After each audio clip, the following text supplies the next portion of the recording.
Ronan nous a quittés après nous avoir offert sa jolie chronique et puis on a le plaisir d'accueillir Rémi et Alexandra. Bonjour madame, bonjour monsieur. Merci et merci Jean-Christophe d'avoir quitté la Maison du Fond pour venir sur ce plateau. On respecte bien sûr toutes les distances sanitaires. Voilà, c'est ce qui nous permet d'enlever le masque. On a tous bu du gel hydroalcoolique par litre juste avant l'émission et on s'est tartiné, on a pris une douche au gel hydroalcoolique. On est tous protégés. Vous le disiez à l'instant, ça s'incarne formidablement bien sur le terrain. On l'a vu avec Noémie, c'est incarné aussi par l'institution Mairie de Paris, par exemple, et 35 actions et projets. Et puis c'est ce que vous faites, vous aussi, avec vos équipes de la Croix-Rouge. Je vais commencer par Rémi. Rémi Batz, vous dirigez l'antenne de Semnoz, c'est ça? On le prononce comme ça, à côté d'Annecy? Oui, l'étape du Semnoz. L'étape de Semnoz. Exactement. Très bien. C'est un centre d'hébergement et de réinsertion sociale, un centre d'hébergement d'urgence avec 150 places au total, 600 personnes accueillies en 2020. On peut le dire, vous accueillez des familles, des personnes à la rue en situation régulière ou irrégulière, des personnes parfois au parcours extrêmement compliqué, marquées par des épreuves terribles comme beaucoup de bénévoles Croix-Rouge sur le terrain. Et vous avez été directement impacté par la crise de la Covid et bien sûr vous avez dû vous adapter dans l'urgence avec beaucoup d'agilité. La question que j'ai envie de vous poser dans cette émission C'est à nous et dans cette thématique sur la résilience, finalement, vous avez réussi, vous, en 48 heures à ouvrir un centre pour sans-abri, en une semaine ouvrir un centre pour confinés. Comment est-ce que vous avez fait pour être finalement aussi résilient et vous adapter aussi vite ? Alors avant tout, c'était une équipe qui était mobilisée et puis c'était de l'adaptation. Par exemple, oui. Depuis maintenant 1 an, on a des points de direction tous les jours pour faire le point sur les actions. Et puis l'innovation, on a fait pendant 48 heures des entretiens sur une messagerie instantanée. Ça a été aussi des partenariats avec le 115, avec des associations qui font des maraudes et avec des institutions comme par exemple l'État. Je vais vous raconter une anecdote. On a eu, quand on a dû ouvrir le centre en 48 heures, on avait 2 personnes qu'on avait besoin de recruter, mais qui n'avaient pas de titre de séjour ou qui étaient en attente de ce titre de séjour.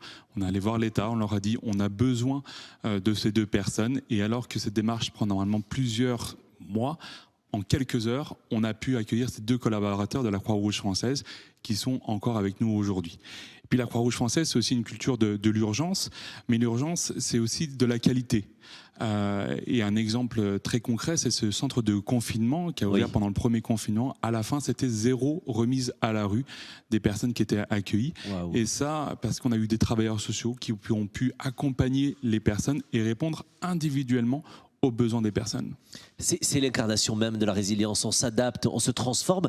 Quelqu'un nous demande, est-ce qu'il y a des formations pour apprendre la résilience? Parce que eux, ils n'ont pas eu le temps d'apprendre ou de se former finalement, c'est instinctivement qu'il a fallu, dès le 17 mars l'année dernière, commencer à incarner cette résilience sur le terrain. Quelqu'un nous demande, est-ce qu'il y a des formations? Qu'est-ce que vous répondez à cette question?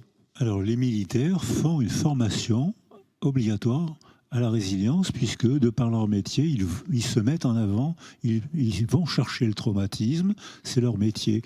Au Canada, il y a une formation obligatoire à la résilience chez les militaires et dans la population. Et effectivement, il y a des facteurs, il faut prendre confiance en son corps, l'estime de soi est un facteur de protection, le lien est un facteur de protection énorme, la solidarité. Les soldats ou les gens, les métiers difficiles, savent qu'en cas de malheur, il y en aura, en cas de malheur, je pourrai compter sur lui, sur elle, donc je suis sécurisé. Donc bien sûr, il y a une formation. En France, elle est encore balbutiante, mais on peut faire une formation à la résilience. Et bien sûr, au moment de la crise, là, c'est les pompiers, les médecins, les secouristes, ça, c'est les gens de terrain. Et après, les 2 mots-clés de la résilience, c'est soutien, ce que vous avez dit. Le soutien est le principal sécurisant et le sens, c'est-à-dire les mots qu'on doit dire pour donner sens au malheur qui nous est arrivé. C'est possible. Et justement, dans ce que nous dit Boris Cyrulnik, comment est-ce que, Rémi, sur le terrain, comment est-ce qu'on contribue à la résilience d'un public fragile, celui que vous accueillez tous les jours ?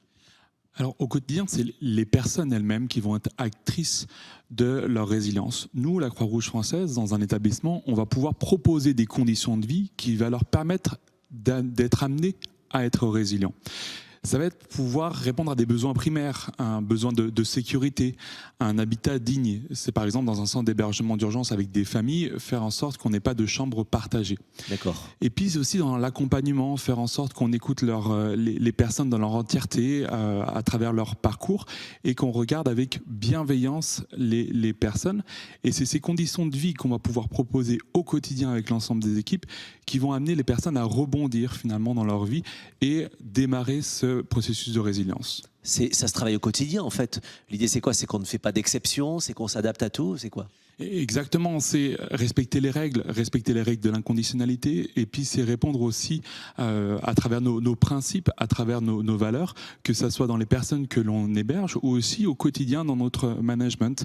On fait en sorte dans nos établissements que chaque collaborateur, chaque mois, soit vu dans un entretien avec son manager pour écouter les besoins. Et puis notre organisation, notre établissement, il se doit d'être résilient pour faire en sorte que les personnes derrière soient résilients. Mais le plus bel exemple aussi, c'est que quand on voit que nos collaborateurs, que nos hébergés sont résilients, et ça depuis un an, ça nous donne une vraie force pour aller plus loin.